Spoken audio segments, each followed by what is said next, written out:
Hello friends, this is Mrunal from MD research classes. आजच्या सेशनमध्ये मी TY BComच्या मुलांसाठी ऑडिटिंग आणि टॅक्सेशन ह्या सब्जेक्टचे MCQs सांगणार आहे.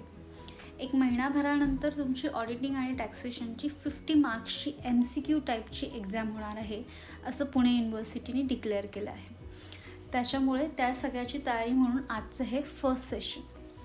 तर हा जो थर्ड इयरचा सब्जेक्ट आहे ऑडिटिंग अँड टॅक्सेशन, त्यात ऑडिटिंग आणि टॅक्सेशन हे इक्वली इम्पॉर्टंट आहे.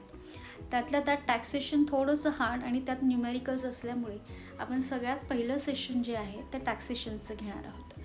तर टॅक्सेशनचे दोन टाईप्स आहेत, टॅक्सचे दोन टाईप आहेत, डायरेक्ट टॅक्स आणि इनडायरेक्ट टॅक्स.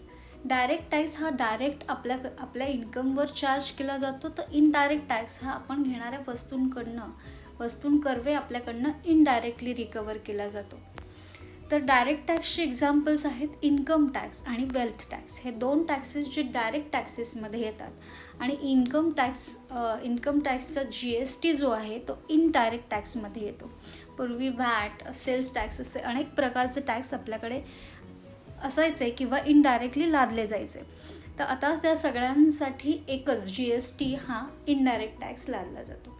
तर तुम्हाला ह्या वर्षी अभ्यासक्रमामध्ये डायरेक्ट टॅक्स आहे. डायरेक्ट टॅक्स असो किंवा इनडायरेक्ट टॅक्स असो, हा जो आहे it is the revenue of central government. केंद्र सरकार हा लेव्ही करतं, चार्ज करतं आणि कलेक्ट पण करतं.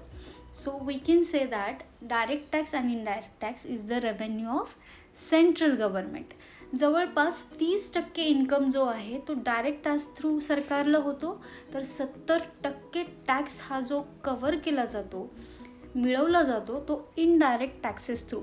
त्याच्यामुळे गव्हर्नमेंटसाठी टॅक्सेशन हा अतिशय महत्त्वाचा सब्जेक्ट आहे. इन्कम टॅक्सचा मूळ ॲक्ट जो आहे 1961, जो ॲक्च्युली अंमलात आला 1962 पासून. सो ॲक्ट 1961मध्ये जरी पास झाला असेल तरी तो 1962मध्ये अंमलात आणला गेला. CBDT, central board of direct tax, ही अशी ऑथॉरिटी आहे जी डायरेक्ट टॅक्सच्या सगळ्या गोष्टी मॅनेज करते. डायरेक्ट टॅक्स किंवा इन्कम टॅक्स हा इन्कमवर चार्ज केला जातो आणि हा सेंट्रल सब्जेक्ट आहे, हे आपल्याला लक्षात ठेवायला हवं. वेगवेगळ्या टाईप्सचे इन्कम असतात, त्यातल्या त्यात India is a agricultural land, शेतीप्रधान देश आहे, म्हणून ॲग्रिकल्चरल इन्कमवर टॅक्स बसत नाही. तर हा पॉईंटही आपल्याला लक्षात ठेवायला हवा. आणखी एक पॉईंट की फायनान्स ॲक्ट दरवर्षी पास होतो.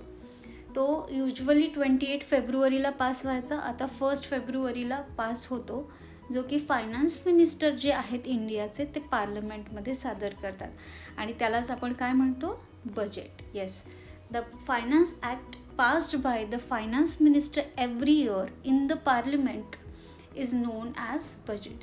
So this is the basic introduction related to Income Tax Act 1961. Let's go through the various MCQs on this topic. See the first MCQ. According to the Constitution of India, income tax is dash subject. So I told you earlier की income tax हा अतिशय महत्त्वाचा आणि central गव्हर्नमेंटशी related central subject आहे, म्हणून इथे आपण option number C select करायचा आहे. See the question number 2. The income tax act 1961 has brought into force with effect from. तर 1961 हा जरी ॲक्ट असला तरी ॲक्च्युअली तो 1 एप्रिल 1962मध्ये अंमलात आणला गेला. ठीक आहे, तर इथे option number C. See the question number 3. The Finance Act is passed every year in the Parliament by Finance Minister of India in form popularly known as. तर काय म्हणतात त्याला, फायनान्स मिनिस्टर जे फायनान्स ॲक्ट दरवर्षी पार्लिमेंटमध्ये pass करतात त्याला म्हणतात budget. Financial statement नाही, बॅलन्स शीट पण नाही, गव्हर्नमेंट बजेट पण नाही, it is budget. Question number 4. Income tax is charge in the income of. तर नेहमी लक्षात ठेवा की मागच्या वर्षी आपण जे काही इन्कम मिळवलं आहे त्याच्यावर आपण ह्या चालू वर्षात टॅक्स पे करतो. म्हणजे इन्कम टॅक्स हा मागच्या वर्षीच्या इन्कमवर असतो. मागचं वर्ष म्हणजेच प्रिव्हियस इयर. तर इथे आपण प्रिव्हियस इयर असा ऑप्शन सिलेक्ट करणार आहोत. क्वेश्चन नंबर 5 बघा स्क्रीनवर. The rates of income tax are dash dash and incidence of tax is dash dash with rise in income. तर रेट्स कसे असतात इन्कम टॅक्सचे? प्रोग्रेसिव्ह असतात, सतत प्रोग्रेसिव्ह असतात. आणि तुमचं जर इन्कम वाढलं तर टॅक्स कमी होणार आहे का? नाही, तर तोही वाढणार आहे. It will increase with rise in income. So इथे आपण ऑप्शन नंबर डी सिलेक्ट करूया. क्वेश्चन नंबर 6 बघा. It is compulsory to deduct TDS. What is TDS? Tax deducted at source and pay it to the. कुणाला pay केला जातो? कुठे पे होतो? तर गव्हर्नमेंट ट्रेजरीमध्ये हा TDS जातो. Question number 7. The finance act और budget passed every year in the parliament of India. तर कधी? मी ह्यापूर्वी तुम्हाला सांगितलं होतं की तो युजली 28 फेब्रुवारीला पास व्हायचा, पण ह्या वर्षापासनं किंवा मागच्या वर्षापासनं हा 1 फेब्रुवारीला पास व्हायला लागला, म्हणून आपण ह्याचा आन्सर डी सिलेक्ट करणार आहोत. क्वेश्चन नंबर 8 बघा. Income tax is the revenue of. कोणाचा रेव्हेन्यू आहे हा? तर it is the revenue of central government. Option B. See the next slide. Question number 9.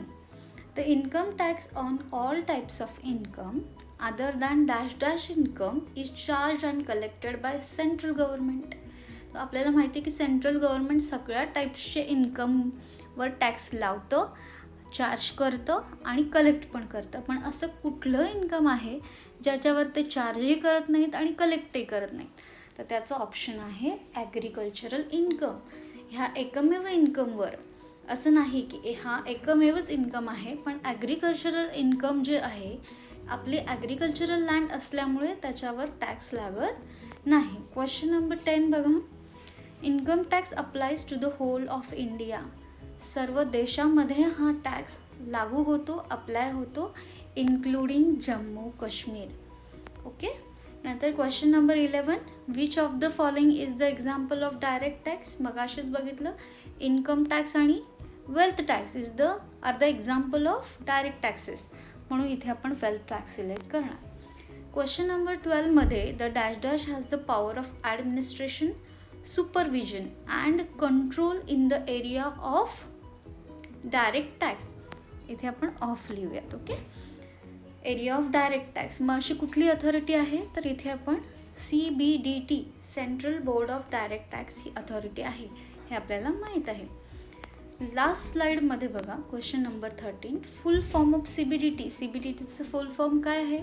Central board of direct tax. Due taxes नाही, department of taxes नाही, तर इथे central board of direct tax. Option नीट बघून घ्यायचा. बरेचसे option जे असतात आपल्याला सेम वाटतात, पण त्यातलंच करेक्ट आन्सर आपल्याला सिलेक्ट करायचं असतं. क्वेश्चन नंबर 14 बघा.